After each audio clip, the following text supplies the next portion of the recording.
వసుదేవసుతం దేవం కంసచాణూరమర్దనం దేవకీ పరమానందం కృష్ణం వందే జగద్గురుం. తెలుగువారి పుణ్యపేటి పోతనామాచ్యుల వారు. తెలుగువారి ఔన్నత్యం ఏమిటి అంటే పోతనామాచ్యుల వారు తెలుగుగడ్డ మీద పుట్టడమే మన భాగ్య విశేషం. ఒక పోతనామాచ్యుల వారు, అన్నమాచార్యుల వారు, త్యాగరాజస్వామి, రామదాసు గారు, క్షేత్రయ్య గారు, నారాయణ తీర్థుల వారు, ఇలాంటి మహానుభావులు అవతరించినటువంటి పుణ్య సీమ మన తెలుగు సీమ. ఈ క్రమంలో వ్యాస మహర్షి అనుగ్రహించినటువంటి అద్భుతమైనటువంటి మహాభాగవతాన్ని ఆంధ్రీకరించిన మహానుభావులు మన పోతనామాచ్యుల వారు. వ్యాస భాగవతంలో ఏ మందార మకరంద మాధుర్యాలు ఉన్నాయో కానీ తెలుగు భాగవతంలో అంతకు మించినటువంటి ఆనంద రసాస్వాదనం ఉన్నది అన్నారు మన వాళ్ళంతా. తెలుగు బిడ్డగా పుట్టినటువంటి గడ్డ మీద పుట్టినటువంటి వాడికి కనీసం మహాభాగవతం పోతన్న గారి భాగవతంలో ఒకడో రెండో పద్యాలు రాకుండా ఉండటానికి వీల్లేదు. చిన్నప్పటి నుంచి కూడా ఉగ్గుపాలతో అమ్మ నాయనమ్మ అమ్మమ్మ నేర్పే పద్యాలే పోతన్న గారి పద్యాలు. అటువంటి పోతన్న గారు మహానుభావులు మోక్షం ఆశించాడట ఆయన. ఎవరిని ప్రార్థించాడో శ్రీకైవల్యపతంబు చేరుటకునై చింతించదన్ లోకరక్షైకారంభకు భక్త పాలన కళా సంభ్రంభకున్ దానవోద్రేకస్తంభకు కేలిలోల విలస దృగ్జాల సంభూత నానా కంజాత భవాండ కుంభకు. ఎవరిని ప్రార్థించాడు? మహానందాంగనాడింభకున్, ఒక బాలకృష్ణుని ప్రార్థించాడు. ఆయన మోక్షం ఇస్తాడట, శ్రీకైవల్యం ఇస్తాడట ఆయన. అటువంటి శ్రీకారంతో మొదలుపెట్టినటువంటి స్వీకారం తెలుగువాడికి మహాభాగవతం పోతన్న గారిది. ఆ మహానుభావులు చెప్పినట్లుగా లోకంలో భాగవతం భాగవతం భాగవతం అంటే ఎప్పటికైనా భాగవతంరా అన్నారు. అందుకని భాగవతం పూర్తిగా చదవకపోయినా తెలుగులో కానీ సంస్కృతంలో కానీ రోజు భాగవతం భాగవతం అంటుంటే అప్పటికైనా బాగుపడతాడు వాడు. చదవాలి అనే బుద్ధి పుడుతుంది వాడికి. అటువంటి పోతన్న గారి మహాభాగవతాన్ని కర్ణపేయంగా రసాస్వాదనంతో ఆస్వాదించే మహాభాగ్యాన్ని కలిగించినటువంటి మహానుభావులు ఉభయ భాషల్లో, ఇటు తెలుగులోనూ గీరవాణంలోనూ సమానాంతరంగా వేలాది మంది పృచ్ఛకులతోటి ఆటలాడుకొని సహస్రావధానాలు చేసినటువంటి ఋషి తుల్యులు డాక్టర్ మాడుగుల నాగమణి శర్మ గారు. వారి నోట మహాభాగవతాన్ని వినడం అంటే ఒక మహారసాయనాన్ని, ఒక పరమాన్నాన్ని, పాయసాన్ని మనం స్వీకరించినట్లే. ఎలాంటిది భాగవతం అంటే ఎవడైనా పలికెటిది భాగవతమట, పలికించటివాడు రామభద్రుండట, నే పలికిన భవహరమగునట, పలికెద వేరుండుగాద పలుకగనేలా. ఎంత అద్భుతమైన పద్యం అండి! ఎక్కడైనా తెలుగు శాసనుడు వాడుందా అంటే లేదు. అంత సరళమైనటువంటి రసమయమైనటువంటి చక్కని తెలుగు భాషలో చక్కని తెలుగు నుడికారంతో ఈవేళ ఆంధ్ర మహాభాగవతాన్ని మనం వినబోతూ ఉన్నాం. అయితే ఎవరైనా భాగవతం చెబుతారు అంటే బ్రహ్మరుద్ర ఇంద్రాద వల్ల గొప్పమన్నాడు. భాగవతము తెలిసి పలుకొట చిత్రంబు సూలికైన తమ్మి చూలికైన విబుధ జనుల వలన విన్నంత కన్నంత తెలియవచ్చినంత తేటబరుతూ. ముందుగా చెప్పుకున్నాడు, అయ్యా నేను విన్నవి చాలా ఉన్నాయి, దాంట్లో కొంత భాగం పోయింది. అనుభూతిపూర్వకంగా గ్రహించాను, అందులో కొంత భాగం పోయింది. ఇంకా చెబుదామని ప్రయత్నం చేశాను, కొంత భాగం పోయింది. ధారణ చేద్దామనుకున్నాను, కొంత భాగం పోయింది.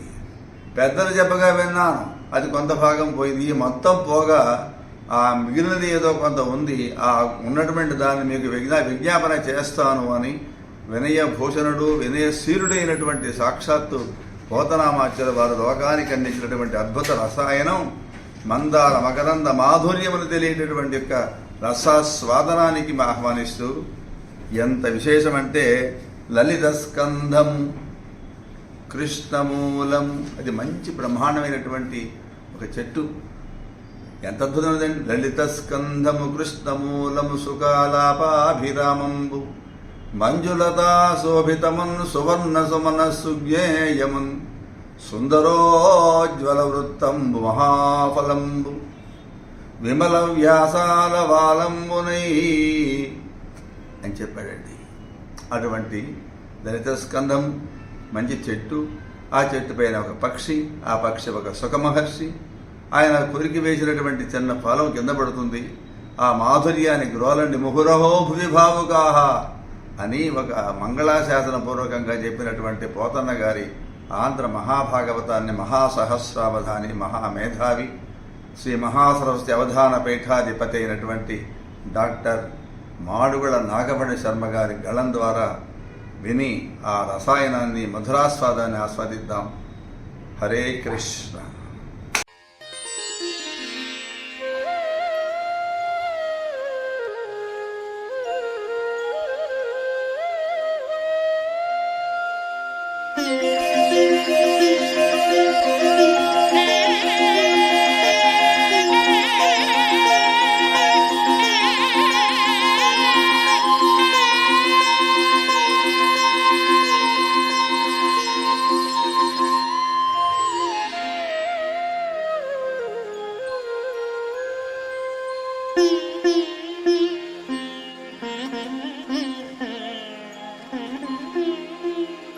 శ్రీకైవల్యపదంబు చేరుటకునై చింతించెదన్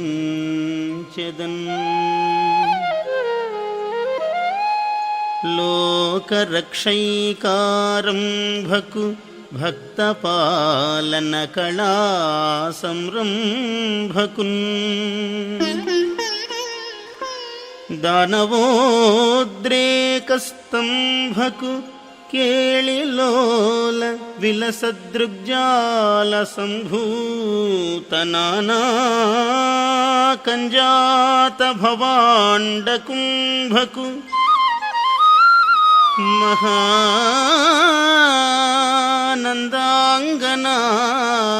మహానందాంగనాడింభకున్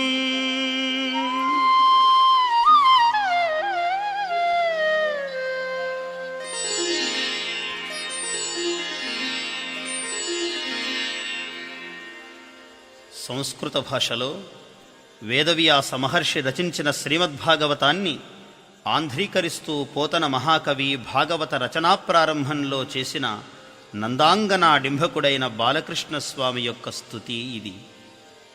శ్రీకైవల్య పదప్రాప్తియే ఈ రచన యొక్క మహాఫలం అని ఆ మహాకవి నిర్దేశించాడు.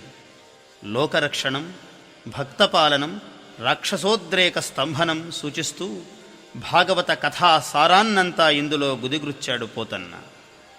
కేడిలోలుడై ఆ స్వామి అవలోకిస్తే చాలు అఖిల చరాచర ప్రపంచం సృష్టింపబడుతుందన్న ఉపనిషత్ సారాన్ని ఆవిష్కరించాడిక్కడ పోతన మహాకవి.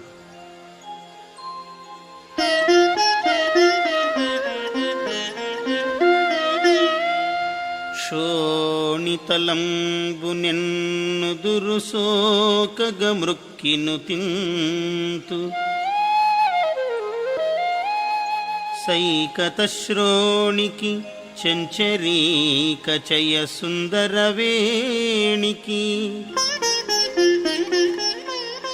రక్షితామరశ్రేణికి తోయజాత భవచిత్తవశీకరణైకవాణికిన్ వాణికి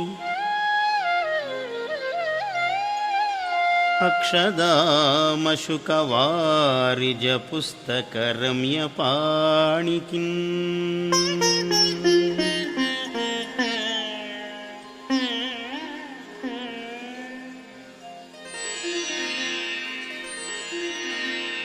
అక్షమాల, చిలుక, పద్మము, పుస్తకము కలిగిన రమ్యపాణి అయిన ఆ సరస్వతిని దర్శింపగోరినవాడై ప్రపంచంలోని తెల్లని వస్తువులనన్నింటినీ ఒక్కచోట రాసిపోశాడు ఆ సరస్వతీదేవిని వర్ణిస్తూ పోతన మహాకవి.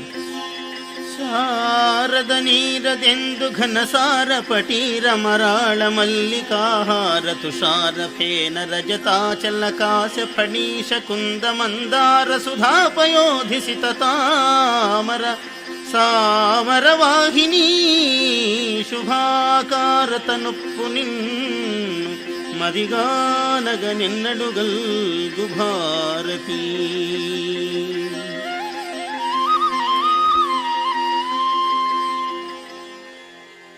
ధవళ ధవళయైన సారస్వత లక్ష్మినే కాక ఆ శ్రీ మహాలక్ష్మిని కూడా ఇలా స్తుతిస్తున్నాడు.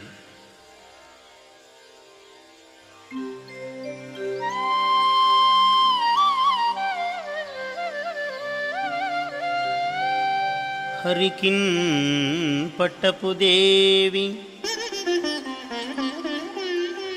హరికిన్ పట్టపు దేవి పుణ్యముల ప్రోగు అర్థం పెన్నిక్క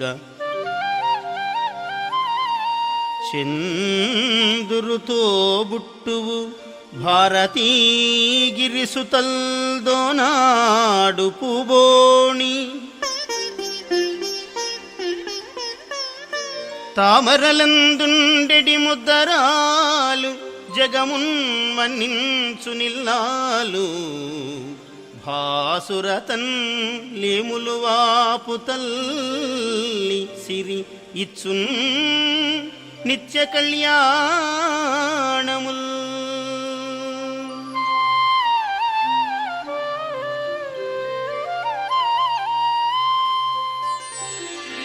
ఈ విధంగా మహాగణపతిని, మహాసరస్వతిని, మహాలక్ష్మిని తక్కిన పూర్వ మహాకవులను సంస్మరించి హరిహర సంకీర్తనం యొక్క ప్రాధాన్యాన్ని, మానవ జన్మ సాఫల్యాన్ని ఇలా అభివర్ణిస్తున్నాడు.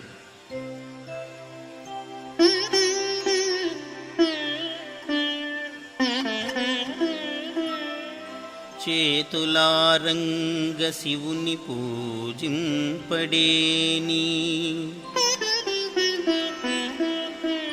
నోరు నొవ్వంగ హరికీర్తి నుడువడేని దయయు సత్యంబులోనుగా తలపడేని కలుగనేటికి తల్లుల కడుపు చేటు.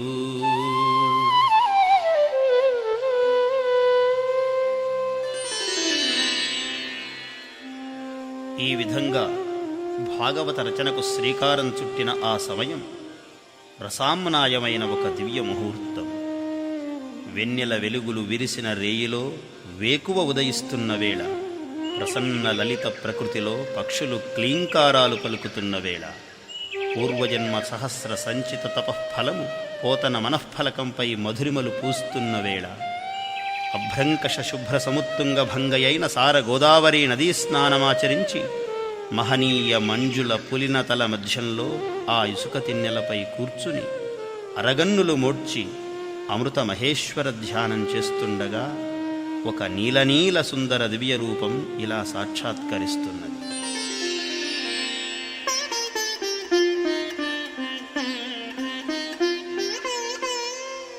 మెరగు చెంగటనున్న మేఘంబు కైవడి ఉవిద చెంగటనుండనుపువాడు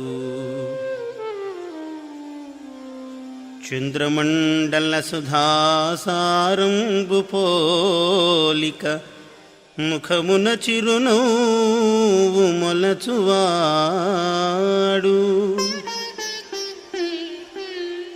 వల్లీయుత తమాల వసుమతీజము భంగి పలువిల్లు మూపునబరగువాడు నీలనగాగ్ర సన్నిహిత భానుని భంగి ఘన కిరీటము తలగల్గువాడు పుండరీకయుగము బోలు కన్నులవాడు వెడదయురమువాడు విపుల భద్రమూర్తి వాడు రాజముఖ్యుడొక్కరుడు నా కన్నుగవకు నెదురగానబడియే.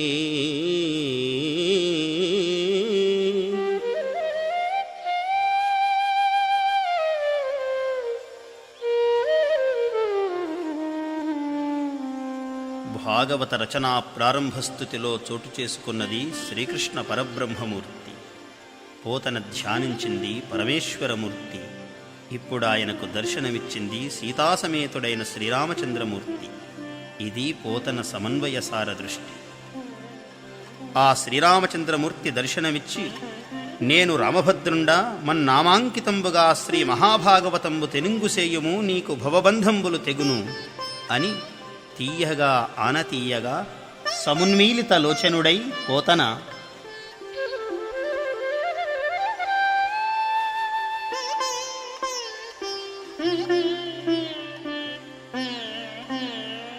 పలికెడిది భాగవతము అట పలికించు విభుండు రామభద్రుండు, అటనే పలికిన భవహరమగును, అట పలికెద వేరుండు గాథ పలుకగనేలా.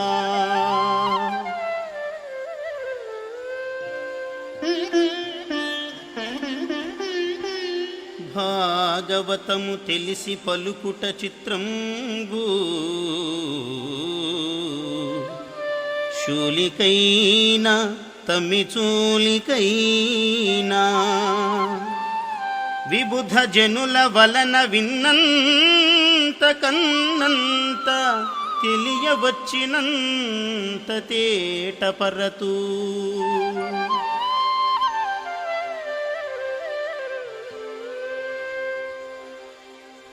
అంటూ హరిహరాదులకు సైతము అసాధ్యమైనటువంటి ఇంత మహత్కార్యాన్ని నా చేత చేయిస్తున్నావు తండ్రి అని వినయ వినమిత శిరస్కుడై భాగవత మహాపురాణాన్ని కల్పవృక్షంతో పోల్చి అభివర్ణిస్తున్నాడు పోతన మహాకవి.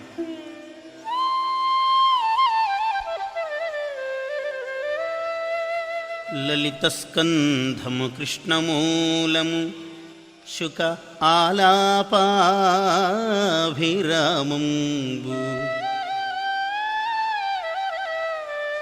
మంజులతా శోభితమున్ సువర్ణ సుమనస్సుజ్ఞేయమున్ సుందరోజ్వల వృత్తంబు, మహాఫలంబు విమలం వ్యాసాలవాలంబునై వెలయున్ భాగవతాక్షకల్పతరువు ఉర్విన్ సద్విజశ్రేయమై.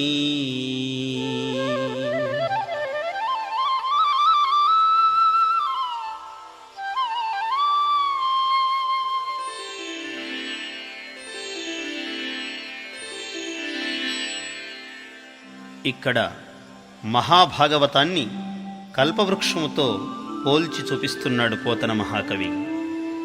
లలిత స్కంధము, లలితమైనటువంటి స్కంధములు అంటే విభాగాలు. ఇది భాగవత పరంగా, వృక్షపరంగా లలితమైన స్కంధములు కలది అని. విశేషణాలు ఉభయాన్వయంగా అటు కల్పవృక్షానికి ఇటు మహాభాగవతానికి అనుకూలంగా పొందుపరచటం జరిగింది. లలిత స్కంధము లలితమైన మనోహరమైన స్కంధములతో, కృష్ణమూలము దృఢమైన మూలము వృక్షపరంగా, శ్రీ మహాకృష్ణుడే మూలము ఇందులో భాగవత పరంగా. శుకాలాపాభిరామంబు, శుక పికాది పక్షుల కలకలారావములతో మధుర మనోహరంగా ఉన్నదిట వృక్షము. అయితే శుకమహర్షి యొక్క ఆలాపము చేత, ఆయన చెప్పటం చేత ఇది మధుర మధురాయమానము అంటున్నాడు మహాభాగవత పరంగా. మంజులతా శోభితమున్, మంజులత్వము చేత శోభించేది మహాభాగవతము. మంజులతాశోభితము, మనోహరమైనటువంటి తీవల చేత అల్లుకొన్నది కల్పవృక్షము. సువర్ణ సుమనస్సుజ్ఞేయమున్, సువర్ణములు మంచి అక్షరములు కలది మహాభాగవతము. సుమనస్సులు అంటే దేవతలు, దేవతలకు కూడా తెలుసుకోదగినదిగా ఉన్నది మహాభాగవతము. కల్పవృక్ష పరంగా మంచి రంగులు కలిగినటువంటి సుమనస్సులు పుష్పములతో అలరారుతున్నది అని అర్థము. సుందరోజ్వల వృత్తంబు, సుందరమైన ఉజ్వలమైన వృత్తాంతము కలది మహాభాగవతము. సుందర ఉజ్వలమైన వృత్తము చుట్టుకొలత కలిగినటువంటిది ఆ కల్పవృక్షము. మహాఫలంబు, మోక్షమే ముక్తియే మహాఫలంగా కలది ఈ మహాభాగవతము. అయితే మహాఫలములతో శోభిల్లుతున్నది కల్పవృక్షము. విమల వ్యాసాలవాలంబునై, విమలమైన పవిత్రమైన వ్యాసమైన విస్తారమైనటువంటి ఆలవాలము కలిగినటువంటిది ఆ కల్పవృక్షము. అయితే మహాభాగవతము వ్యాసుడే పవిత్రమైనటువంటి మనస్సుతో, వ్యాసుడే ఆలవాలముగా మూలముగా కలిగినటువంటిది ఈ మహాభాగవతము. వెలయున్ భాగవతాక్ష కల్పతరువు, భాగవతము అనే పేరుగల ఈ కల్పవృక్షము శోభిల్లుగాక. ఉర్విన్ సద్విజశ్రేయమై అన్నాడు. ద్విజములు అంటే పక్షులు, కల్పవృక్షము పక్షులకు సమాశ్రయముగా ఉన్నది అన్నాడు. సద్విజ అంటే వేదాంతులు, విజ్ఞానవేత్తలు, బ్రాహ్మణులు, విద్వాంసులైన వారికి, ఎవరైతే మోక్షార్థులై ఉన్నారో, మోక్ష సంకల్పార్థులై ఉన్నారో అటువంటి వారికి శ్రేయోదాయకమై మోక్ష ఫల ప్రదాయకమై ఈ మహాభాగవతం వెలయుచున్నది అన్నాడు. ఇది లలిత స్కంధము కృష్ణమూలము అయినటువంటి శ్రీమద్భాగవత కల్పవృక్షము. అయితే విమల వ్యాసాలవాలము అన్న చోట వ్యాసుడే ఆలవాలముగా పాదుగా ఉన్నటువంటి ఈ మహాభాగవతం అంటున్నాడే, ఆ వ్యాసుడు విమల వ్యాసము అంటే మనస్సు పవిత్రముగా చేసుకొని అన్నాడు. ఎలాంటి స్థితిలో వ్యాసుల వారు ఈ మహాభాగవతాన్ని రచించారో, వ్యాసుడు ఎలాగా వ్యాకుల చిత్తుడై ఆశ్రమంలో కూర్చున్నాడో ఒకసారి వర్ణిస్తున్నారు పోతన గారు. ఆయన మనస్సు వికలమై వ్యాసుల వారు ఆశ్రమంలో కూర్చుని చింతాక్రాంతుడై ఉన్నటువంటి సమయంలో అక్కడకు నారద మహర్షి వేంచేశారు. ఎందుకయ్యా మహానుభావ, నీయంతటి వాడివి ఇలాగా చింతాక్రాంతుడివై కూర్చుంటే ఎలాగా అని అంటున్నాడు నారద మహర్షి.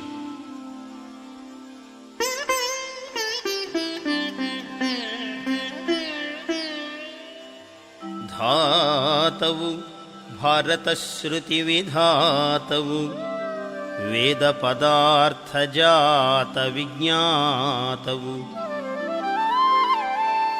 కామముక్ష రిపుషట్క విజేతవు, బ్రహ్మతత్వ నిర్ణేతవు, యోగినేతవు, వినీతుడవీవు,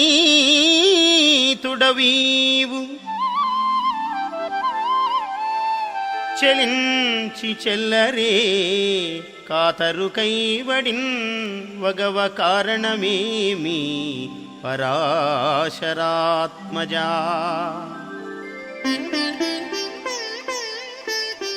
వేదవ్యాస మహర్షి గాసట బీసటగా ఉన్న వేదరాశిని, ఇది ఋగ్వేదము, ఇది యజుర్వేదము, ఇది సామవేదము, ఇది అథర్వవేదము అని 4 వేదములుగా వింగడించి లోకమునకు అందించిన మహాత్ముడవు నీవు. నీ పనుపున ఋగ్వేదమును పైల మహర్షి, యజుర్వేదమును వైశంపాయనుడు, సామవేదమును జైమిని మహర్షి, అథర్వవేదమును సుమంతుడు లోక ప్రపంచమునందు ప్రపంచితము చేయుచున్నారు. 1,00,000 శ్లోకాత్మకమైనటువంటి మహాభారతమును రచించిన మహానుభావుడవు. యోగినేతవయ్యావు, బ్రహ్మతత్వ నిర్ణేతవైనావు. ఇటువంటి మహాత్ముడవైన నీవు సామాన్యుల వలె శోకించటం న్యాయమా వ్యాసమహర్షి? అయితే ఇంతటి నీ వ్యాకుల చిత్తానికి కూడా ఒక హేతువు నాకు కానబడుచున్నది. ఎన్ని ధర్మములు ప్రపంచించినను, ఎన్ని వేదాంతములు ప్రపంచించినను ఒకే ఒక్క లోపము నాకు కనబడుతున్నది.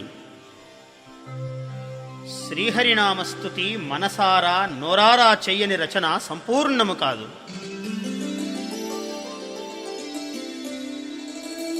హరినామస్తుతి సేయుకావ్యము సువర్ణాంభోజహంసావళీ సురుచిభ్రాజితమైన మానస సరస్ఫూర్తిన్ వెలుంగుందు. శ్రీహరినామస్తుతి లేని కావ్యము విచిత్ర అర్థాన్వితం వయ్యు శ్రీకరమై ఉండదు. అయోగ్య దుర్మలినవత్కాకోలగర్తాకృతిన్. అందుకై జన్మతారకముగా శ్రీహరిలీలలు పాడవలసినది అని నారద మహర్షి చేసిన సూచనకు అనుగుణముగా వ్యాసమహర్షి శ్రీహరి లీలా సహస్రాత్మకంగా శ్రీమన్మహాభాగవత రచన చేశారు. అట్టి శ్రీమద్భాగవతాన్ని ఆంధ్రీకరిస్తున్న పోతననాటి దేశకాల పరిస్థితులు కూడా ఆ పరిస్థితులకు భిన్నమైనవేమీ కావు. 14వ శతాబ్దికి చెందిన పోతన మహాకవి ఆనాడు ఏర్పడిన ధార్మిక, ఆర్థిక, రాజకీయ సంక్షోభంలో, శైవ వైష్ణవ భేదాల సంఘర్షణలో, అర్థకాముకులైన ప్రభువుల పాలనా పరిష్వంగంలో, సనాతన ధర్మగ్లానిలో శ్రీమద్భాగవత రచనకు శ్రీకారం చుట్టాడు. సహజ వినయ సంపన్నుడైన పోతనలోని విప్లవ చైతన్యం ప్రకోపించి పడగలు విప్పింది.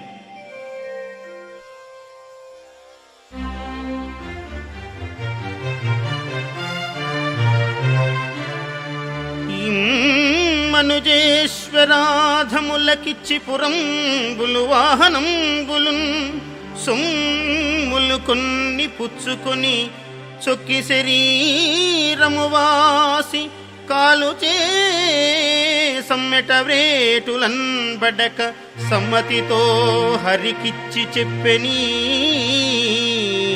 బొమ్మెర పోతరాజొకడు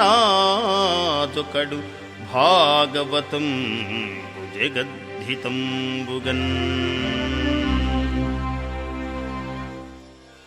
ఈ ఉదాత్త మహాకావ్యాన్ని పురములు, వాహనములు, సొమ్ముల కోసం ఆశపడి నరాంకితం చెయ్యకుండా పరమేశ్వరాంకితంగా ప్రారంభం చేసి శ్రీకృష్ణమూర్తి యొక్క దివ్య జననాన్ని ఇలా అభివర్ణిస్తున్నాడు పోతన మహాకవి.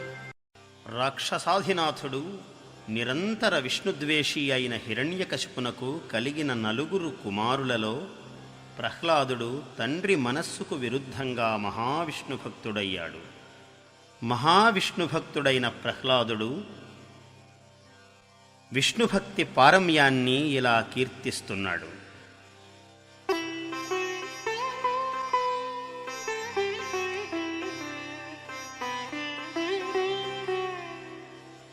మందార మకరంద మాధుర్యమునదేలు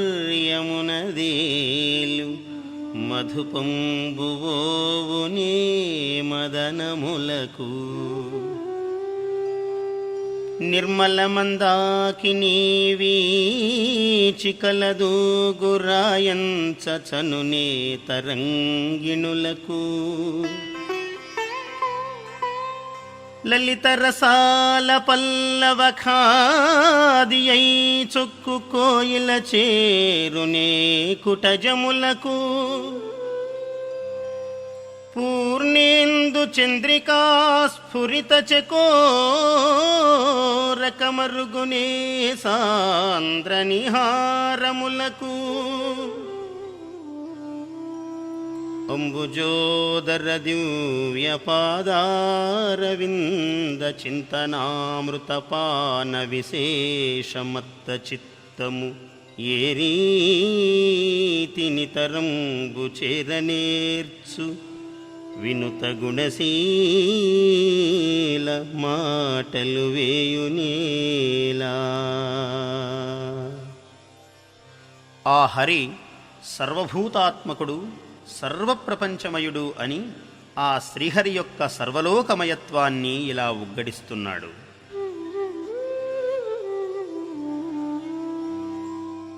ఇందుగలడు అందులేడు అను సందేహము వలదు, చక్రి సర్వోపగతుండు ఎందెందు వెదకి చూచిన అందందే గలడు దానవాగ్రణి వింటే.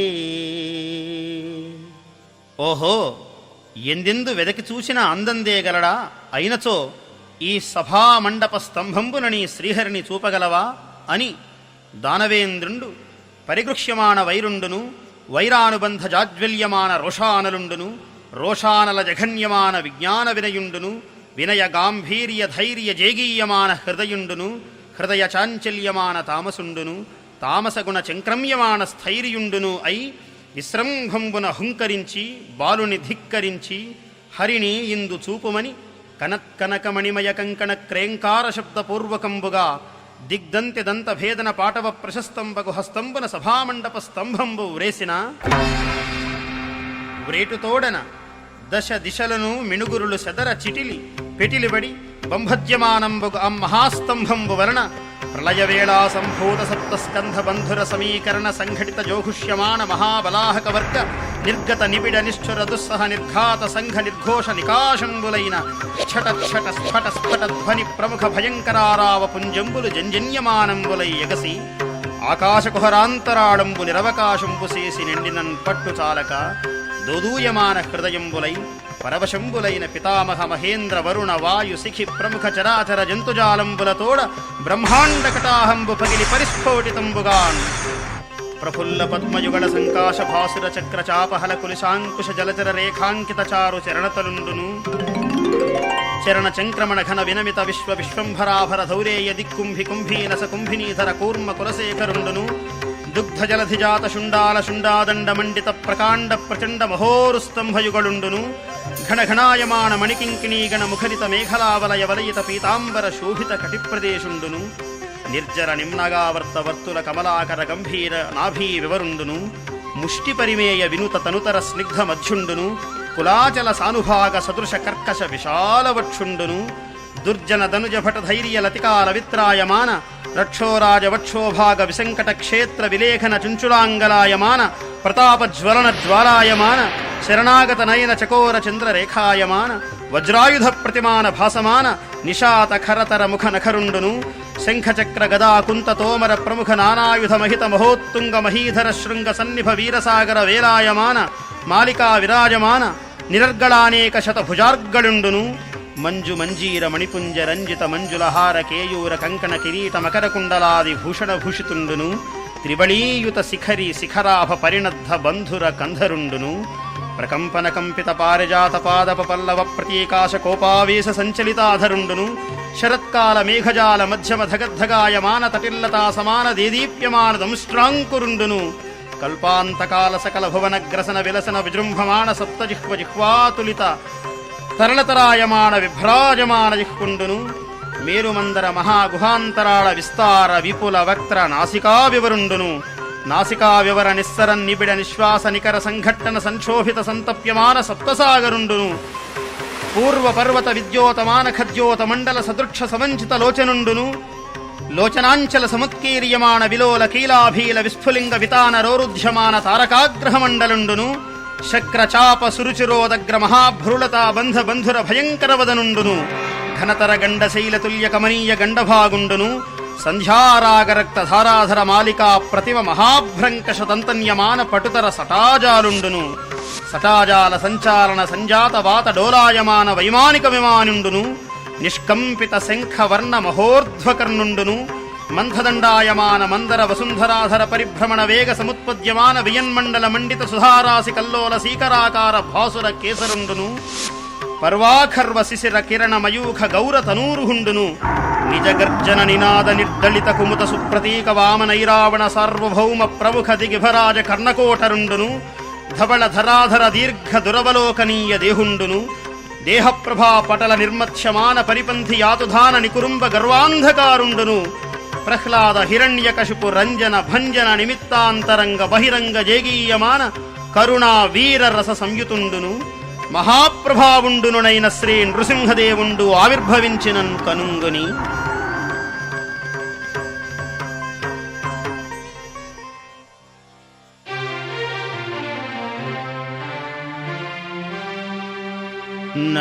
నరమూర్తిగాదు కేవల హరిమూర్తియుగాదు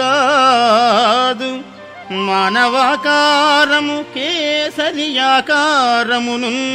హరిమాయా రచితమగు యథార్థము చూడన్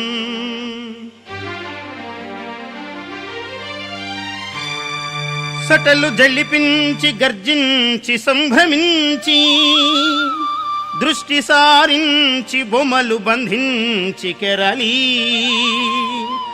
జిహ్వయాడించి లంఘించి చేత నొడిసి పట్టే నరసింహుడు ఆదితి పట్టిని అధిపా.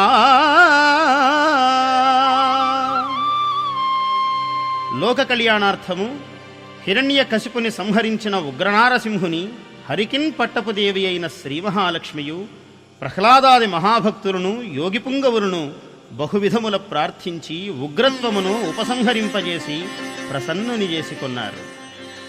పరమ పవిత్రమైన మహామహిమాన్వితమైన సర్వవరప్రదాయకమైన శ్రీ నృసింహ ఆవిర్భావ దివ్య కథ విన్నవారికి చదివిన వారికి సకల అభీష్టములు ఫలించి ఐహిక ఆముష్మిక ఫలములు సిద్ధించను.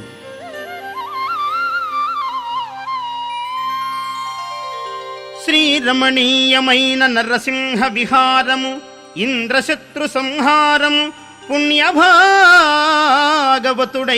నిశాచరనాథ పుత్రు సంచారము ఎవ్వడైన సువిచారత విన్న పఠించినన్ శుభాకారముతోడ ఏ భయము గల్గని లోకము చందు భువరా.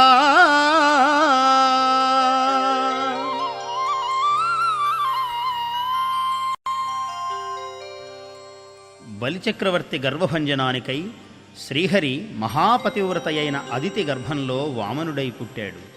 ఆ చిండి బుడుతడిని తల్లి ఇలా పిలుస్తున్నది.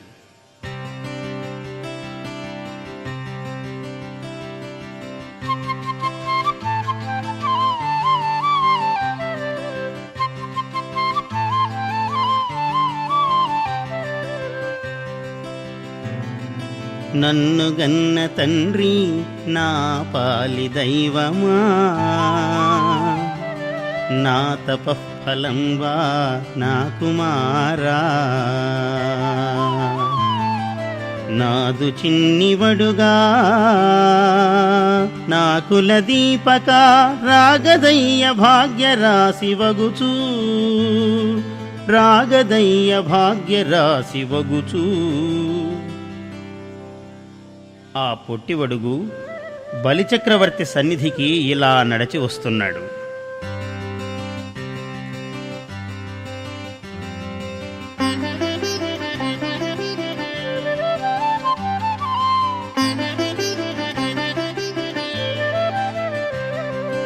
వెడ వెడ నడకలు నడచుచు ఎడ ఎడ అడుగిడగ అడరి ఇలదిగబడగన్, బుడి బుడి నొడువులు నొడువుచు చిడిముడి తడబడగ వడుగు సేరెన్ రాజున్.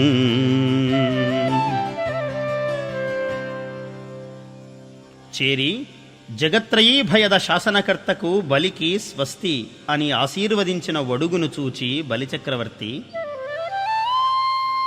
వరచేలంబులో మాడలో ఫలములో వన్యంబులో గోవులో హరులో రత్నములో రథంబులో విమృష్టాన్నంబులో కన్యలో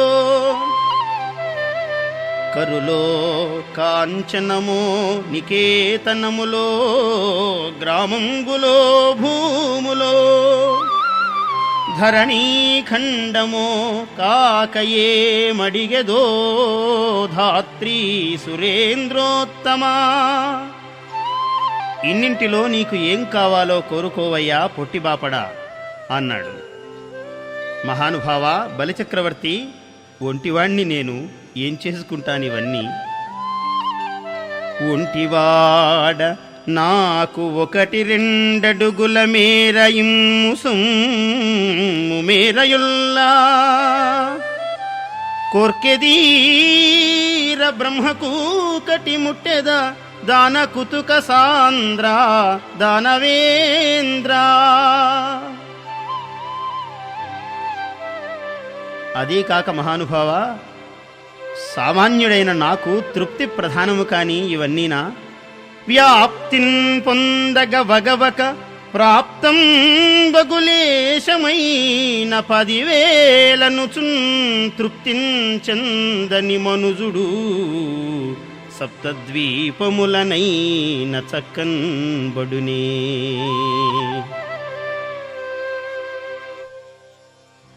వామనుడిలా అర్థించగానే బలి తొందరపడకు, ఇస్తానని చెప్పినా ఆపదలో మాట తప్పవచ్చు అని రాక్షసనీతిని రాజనీతిగా గురువైన శుక్రాచార్యుడు చెప్పి, వచ్చినవాడు సామాన్యుడు కాదు, శ్రీ మహావిష్ణువు అని ఎరుక కలిగించాడు. బలి మాట తప్పలేదు సరికదా, సాక్షాత్తు శ్రీహరి చేయి క్రిందై అర్థిస్తున్నదా అని పొంగిపోయాడు. అది సామాన్యమైన చేయి కాదు, ఆ చేయి ఆదిన్ శ్రీ సతి కొప్పుపై తనువుపై అంశోత్తరీయంబుపై పాదాబ్జంబులపై కపోలతటిపై పాలిండ్లపై నూత్న మర్యాదంచెందుకరంబు క్రిందగుట మీదైనాకరంబుంట మేల్గాదే రాజ్యము గీజ్యమున్ సతతమే కాయంబు నాపాయమే అంటూ విప్రాయ ప్రకటవ్రతాయ భవతే విష్ణుస్వరూపాయ అంటూ 3 అడుగుల నేల దానమిచ్చాడు బలిచక్రవర్తి. దానమును స్వీకరించిన ఆ వామనమూర్తి ఇలా ఇంతింతై పెరుగుతున్నాడు.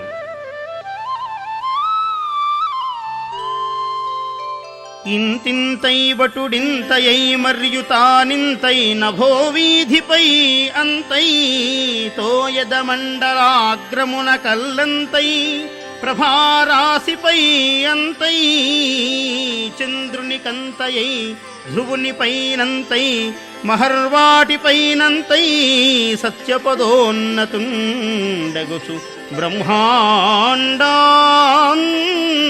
సంవర్ధియై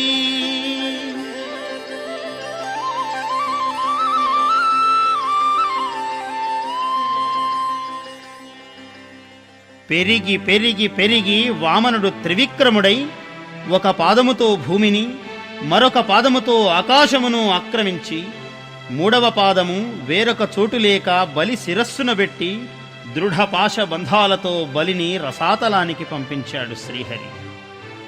ఇది చూచి బ్రహ్మదేవుడడిగాడు, శ్రీమన్నారాయణ, నీ లీలలు అనంతములు. అడిగినదే తడవుగా దానమిచ్చిన నీ పాద సరసీరుహ భక్తుడు బలి, అతణ్ణి బంధించటంలో అంతరార్థమేమి స్వామి అనగా, బ్రహ్మదేవా, నేను ఎవ్వరిని కరుణింప ఇచ్చగించినానో వాని సకల అర్థములను అపహరించెదను. ఇదిగాక సావర్ణి మనువు వేళలో ఈ బలిచక్రవర్తికి దేవేంద్ర పదవిని ప్రసారించుచున్నాను. ఇది నా దివ్యానుగ్రహము అని వామనావతారంలో ఉన్నటువంటి త్రివిక్రమ స్వరూపుడైనటువంటి ఆ శ్రీమన్నారాయణుడు బలికి దివ్యానుగ్రహాన్ని ప్రసాదించాడు. ఈ కథ విన్నవారికి సకల క్లేశములు తొలగి అష్టైశ్వర్యములు కలుగును. ఇది ఆర్యోక్తి.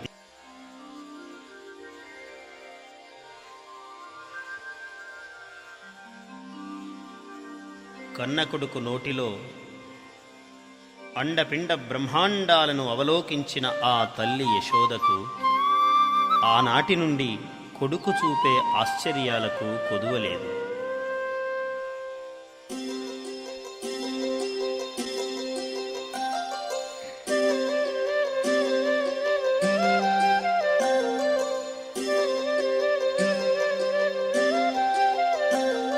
ప్రసన్న పింఛమాలికా ప్రభా విభాసితాంగుడున్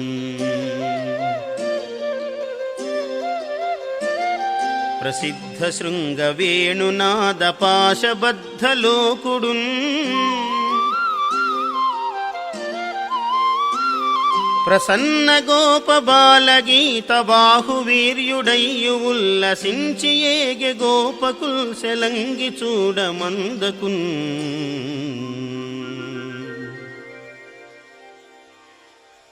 బాలకృష్ణుడు గోవుల గోపాలకుల మందలో సంచరించుచుండగా ఒకనాడు కాళింది మడుగులో కాళియుడు అను పేరుగల ఒక క్రూర ఘోర సర్పము ఆ పరిసరాల చెరించే పల్లీయులైన గొల్లలకు భయంకరమై ఉండుటను విని బాలకృష్ణుడు దాని మదము అణంపంగనించి ఆ మడుగు ఒడ్డున ఉన్న ఒక్క చెట్టునెక్కి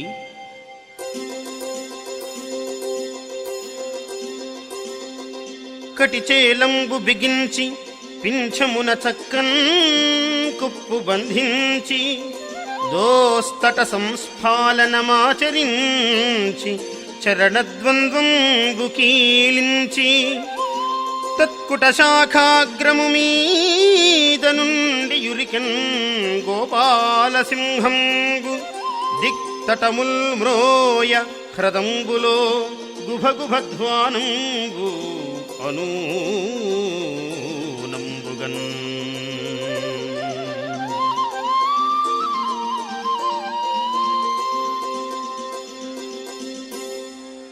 నడుము బిగించి కొప్పున పింఛమును సవరించి భుజాస్ఫాలనం చేసి పాదములు నిగిడించి ఆ చెట్టు కొమ్మల మీద నుంచి గోపాలసింహము మడుగులోకి దూకాడు. గుభ గుభ గుభ ధ్వానములు సెలరేగగా కాళీయుడు తత్తరపడి వచ్చి బాలుని చూచి పడగలతో కొట్టనారంభించాడు. భీషణమైన యుద్ధము ఆ ఇరువురి నడుమ జరుగగా కాళీయుడు రక్తములను ఎగజిమ్ముచూ పడగలు వాల్చాడు. విజయుడై బాలకృష్ణుడు ఫణాగ్రాలపై నృత్యమాచరించాడు. పూర్వం రమణక ద్వీపంలో నివసిస్తున్న కాళీయుడు గరుత్మంతునితో తగవుపడి అతని చేత భయకంపితుడై ఈ మడుగులో దాగికొన్నాడు. ఈ మడుగులోనున్న ఏ ప్రాణిగాని హింసించినచో అట్టివారు మరణింతురు అని కాళింది ఒడ్డున తపస్సు చేస్తున్న సౌభరి మహాముని ఇచ్చిన శాపం తనకు వరమైనది అని తెలుసుకొనిన కాళీయుడు ఈ మడుగులో తాను నిర్భయంగా ఇతరులకు భయావహంగా చరిస్తూ ఉన్నాడు. ఇటువంటి కాళీయుని మదము అణచిన బాలకృష్ణుడు, కాళియా, నీవు మరలా నిర్భయముగా రమణక ద్వీపంలో సంచరించవచ్చు. నీ తలపై గల నా పదాంక చిహ్నాలు నీకు రక్షాకవచాలు. అవి చూచిన గరుడు నిన్ను స్పృశించడు అని అనుగ్రహించాడు. కాళీయుడు సపరివారంగా కాళింది విడిచి వెళ్ళిపోయాడు కృష్ణ సంకీర్తన ధ్యాన మానసుడై.